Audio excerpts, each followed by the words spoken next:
உலகை எழுப்பும் ஞாயிறு அங்கே குடியிருப்பான். அவன் ஆனை முகத்தனின் அடியவர் மனத்தில் ஒளியாய் வந்து கொலுவிருப்பான்.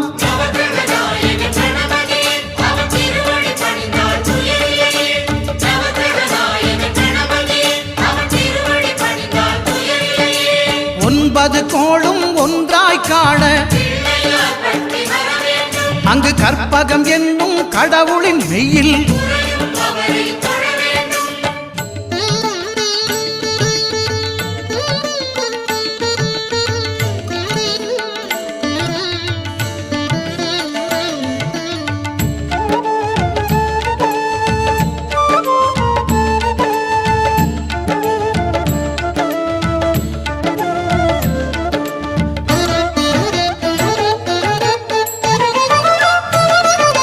திங்கள் பகவான் திருமுகம் காண